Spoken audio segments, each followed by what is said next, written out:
Ethan, was at the lowest point in my life. At 26, I married my longtime girlfriend, Alice. Ever since, we've been there for each other. I absolutely loved Alice. She was my reason for living. It's a bit of an exaggeration to say she was my reason for living, but in essence, Alice was everything to me. Alice and I met in college, and we've been together ever since. But the way we met, it's a bit embarrassing. I was head over heels for her from the first sight and went all out, thinking she was the one. At first, Alice was taken aback, but her kindness and understanding only made me fall for her even harder. Eventually, I confessed that I wanted to marry her because she was Alice.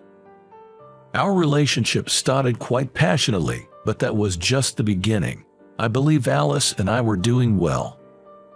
But when I was about 30, Alice was diagnosed with cancer. By the time it was discovered, it had started to spread, and the doctors gave a terminal prognosis. I cried. I felt pathetic. Alice was the one suffering, not me. I tried not to cry in front of her, but she probably knew. She always acted cheerful in front of me, which was incredibly painful to watch. So I did everything I could to support her, to ensure that in the time she had left, she'd say she lived happily. We went on trips, and she ate her favorite foods every day. Rather than suffering for a long time, she wanted to live her life her way. Because that was Alice's wish. We laughed a lot and had fun. Thanks to that, Alice lived longer than the doctors had predicted. Ethan is kind of lonely, right? That's why I want to keep some memories. By doing that, you can remember the good times, laugh, and not feel lonely, don't you think? Alice always thought of me and departed for heaven with a smile on her face. For me, it felt like the world was ending. I tried to act strong in front of Alice, but when I was alone, I was just lost. Before I realized it, my house was a mess, and all I did was either stay at home or commute to work. Nothing was fun, and I couldn't find a reason to laugh. Every day, I felt like everything in life was over. But then, a turning point came into my life. It was a month after Alice had passed away. When I checked the mailbox after work, there was a letter from Alice. I was shocked. I hurriedly opened the envelope, and there were words written in Alice's handwriting. This letter is something I asked my parents to send after I am gone. If you're reading this, it means I'm no longer by your side, knowing you without me around. Your room is probably a mess, and you're likely feeling down, aren't you? Thinking that here's a surprise from me. A gift certificate for a stay at a spa resort. I secretly bought it. Use this to take a little break and refresh yourself. Oh, and you better use it. If you don't share a photo from the trip with me, I'll haunt you by her bedside. The letter held Alice's thoughts and feelings. Alice had been thinking about what would become of me after she was gone. That's why she prepared such a thing for me. Alice, touched by her kindness, tears welled up in my eyes. There's no way to thank or repay her now. The thought makes tears flow uncontrollably. Sniffling, I open another piece of letter. However, instead of a letter filled with words, in the center of the paper it read, "Being by your side made me so happy. Thank you for enriching my life, filling it with love. I love you so much, Ethan." The stationery was slightly crumpled, with visible tear stains. I couldn't help but cry. Crying and crying and crying. The one who should be thanking is me. Alice, thank you for loving me and being with me. I want to see you again. While being gently rocked by the bus's movement, I gazed at the lush mountainous landscape. Today, I took a day off to head to the trip Alice gifted me. Honestly, I wasn't too enthusiastic, but Alice was looking forward to the pictures. I was being carried by the bus, thinking of how much Alice loved nature. She was passionate about traveling, especially places rich in nature. Even after her terminal diagnosis, she whimsically said she wanted to forest bathe. I rarely went to places rich in nature like mountains or rivers. I might have gone on school trips, and that's about it. I once wondered, looking at trees, what's so fun about it? But after being with Alice and experiencing nature, I was touched by the earth's bounty and the beauty of nature. It's a view you can't find in the city. There's a sense of escapism, and before I knew it, I too began to appreciate nature. While much of the view from the bus is shades of brown and green, occasionally rivers and campsites come into view. Speaking of which, Alice and I went camping often. When she first suggested camping, gathering the gear and all was a bit of a hassle, but it was fun. Struggling to light a fire, overcooking the barbecue, getting overly excited over small things and laughing together. Watching the flowing forest landscape, tears unknowingly flowed. Every time I remember Alice, there's an overwhelming sadness that pierces my heart. It's unbearably painful. Silently, I wept. Please, let me cry. I'm not strong enough to recover so quickly. Excuse me, are you okay? I was just quietly shedding tears, but the woman sitting across the aisle from me reached out with concern. I'm sorry, I'm fine, really. As I tried to nod in acknowledgement, I found myself frozen in place. The woman before me was breathtakingly beautiful. The long-haired woman, noticing my stunned expression, tilted her head and asked, is there something on my face? Snapping back to reality and wiping my tears, I hastily replied, sorry, you just remind me of someone I know. It wasn't just her beauty that caught me off guard. She was undoubtedly gorgeous, but I was struck by a kind of hazy feeling, like we'd met somewhere before, but I couldn't remember where. Where was it? Darn, I can't remember. As I was deep in thought, the woman made a slightly disappointed face and chuckled. Figures, right? She then mumbled something to herself, which I couldn't quite make out. Did I say something odd? Seeing her slightly forlorn profile, I instinctively tried to change the topic. Thank you for talking to me. It helped me pull myself together. It seemed like she was traveling alone, and if I continued to dwell on Alice, I'd end up ruining the trip she had planned for me. Maybe that's why I attempted to start a conversation. She looked surprised but responded with a gentle smile. I just thought it was a shame for such a handsome face to look so down. Are you traveling alone? The woman introduced herself as Meyer and mentioned she was staying at the same hotel for work. As I introduced myself and mentioned that this trip was a gift from my late wife, she responded, she must have been a wonderful woman. It's only natural to grieve when someone like her is gone.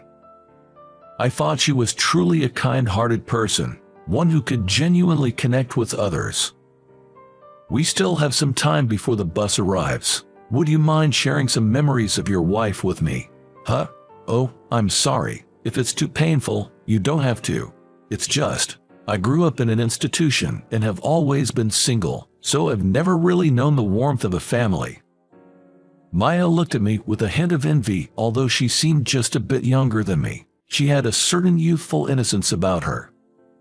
Her words made me wonder if she had grown up starved of affection. They were so deeply sad and heavy. If you're okay hearing my stories, I've got plenty. With that, I began sharing the joyful memories I had with Alice. You two must have been a very close couple. Thank you for sharing that with me. Maya replied with a warm smile.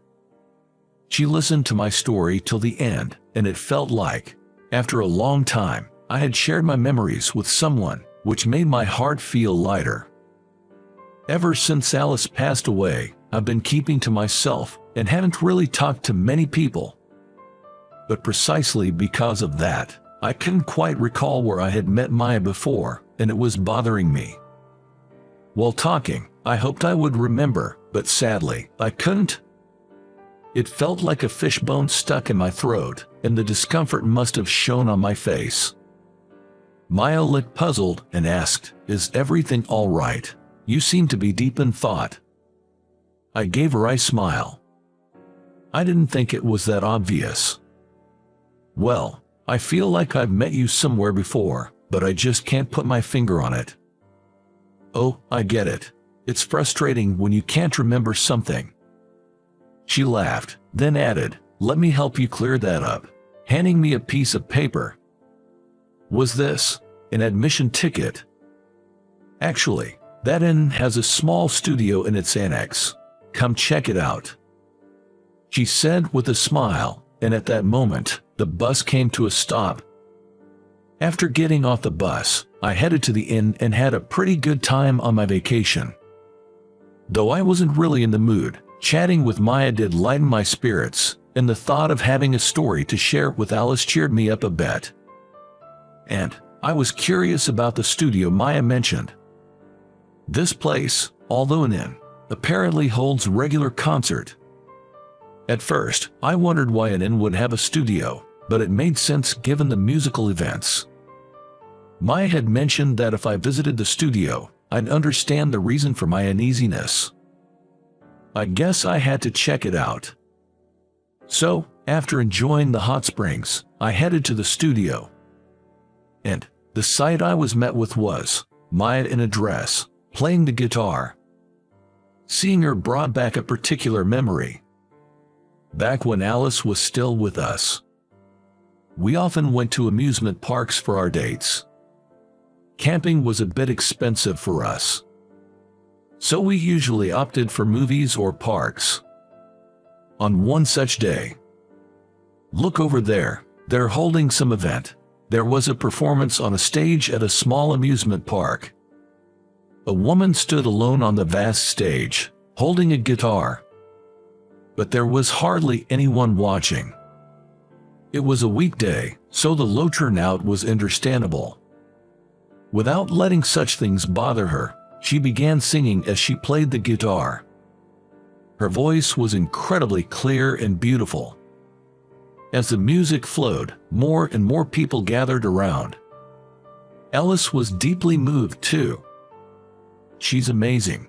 I'd love to hear her play again." I remember her saying that. "Ah, now I get it. The performer that day was Maya." It was a long time ago, so I barely remembered her face, but the sound of her voice and the guitar was unforgettable. The knot in my throat loosened, and as Maya said, I felt a lot better. Her performance was so refreshing that it rejuvenated me. Come to think of it, when we heard Maya's performance back then, Alice and I had just started dating. The sweet and sour memories of those early days came flooding back. Meeting Maya today, here, felt like a gift from Alice. Alice sure had a way of sending surprises from afar. Thanks, Alice. Listening to Maya's song and reminiscing about Alice, strangely, there's no pain in my heart. Maya's song seemed to wash away my pain, allowing me to genuinely touch upon my memories of Alice for the first time in a while.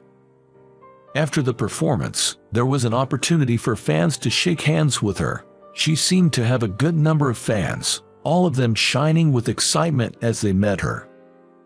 As for me, I didn't have the courage to join in on the handshake session, so instead, I left a thank you note in a box for fan letters. It read, "Thanks to you, I remembered so many memories with my wife. But since then, I haven't seen her again. It's only natural, I suppose. She has fans, after all. I'm not someone who can just casually approach her." That's what I thought, and since I was traveling alone and the inn was pretty vast, the odds of bumping into her were slim. I probably won't see her again. Typically, crossing paths with someone by fate is a rare event. Once-in-a-lifetime encounters, you could say. That's the real charm of a journey. But then, surprisingly, Never would have imagined meeting you on a blind date. I was shocked too. Haha. 2 years later, I ran into Maya. And it was on a blind date. Because she had cut her long hair for a blind date photo, I didn't recognize her at first. By the way, the blind date was pretty much forced upon me by a friend. Rather, I was tricked into coming here. At first, my friend told me, "There's a beautiful woman. She's still young. You should start over," but unfortunately, I wasn't considering remarriage. I vaguely declined when the topic seemed to lean towards a blind date, but then I was invited to a casual get-together. Unlike a formal blind date, there's an easy way out of a social gathering, and I felt bad constantly turning down my friends' invitations. So I thought, just this once, but when I accepted the invite, I was completely set up. He'll pay for this later. But when I found out the other person was Maya, things felt different. With her, I actually wanted to chat a bit. "I thought you're a celebrity, Maya. I assumed you'd have tons of people wanting to date you." "Well, I don't really have that many fans. It's just that my mentor is quite famous, and people come to see me because of their name. Besides, I don't really see myself marrying a fan." It seemed like she was incredibly popular at that concert, but apparently, it just looked that way because I'm not in the know. Filling up that small studio doesn't make one famous. Moreover, Maya's main job isn't singing. She does it as a hobby. With such a beautiful voice, I honestly thought it was a waste she wasn't singing professionally. But according to Maya, it's just a hobby, so I can do it freely and enjoy it without any pressure. Guess there's something to be said about the pressures that come with going professional. Different strokes for different folks. Through these conversations, Maya and I grew closer. Turns out, our connection was destiny. We began dating and, before we knew it, a year had flown by. We clicked in many ways. We rarely fought, and our relationship was smooth. Perhaps our compatibility was spot on, or maybe it was all thanks to Alice. I felt as though Alice nudged me towards Maya. I was genuinely keen on pursuing a relationship with Maya. But I did wonder, was I good enough being a divorcee? When I voiced that concern, she firmly told me, "It doesn't matter. I want to be with you, Ethan." Hearing her say that made me really want to be with Maya forever. Of course, I hadn't forgotten about Alice. I never could. But if I keep living in the past, I feel like Alice would scold me. She'd probably tell me to pull myself together. So, I decided to move forward. "Will you marry me?" My second marriage proposal in life. I knelt before Maya, presenting a small ring and flowers. She broke into a big smile, joyfully saying, "I'd love to," as she accepted the ring. It felt incredible. I never want to experience that depth of sorrow again. Since Maya knew about Alice and my past, we get regular checkups together. Early detection increases the chances of a cure after all. And we didn't have a wedding ceremony. It was Maya's wish. "Your wedding with Alice is a precious memory. I wouldn't want to overwrite that." She was so considerate.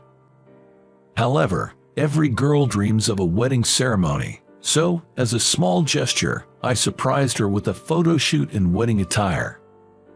She was absolutely thrilled, saying, "This will be a memory to cherish forever." Seeing Maya in that dress with a radiant smile, she looked truly happy. Just watching her filled my heart. "Hey Alice, if I told you I got remarried, would you be mad at me?" "No, knowing you, if I ever made Maya cry, you'd probably haunt my dreams scolding. Don't make your wife cry." The bond between Maya and me, somehow connected by Alice. I'll cherish this bond forever. So, everything's fine now. Sorry for causing so much worry. Thanks to Alice, I managed to move on.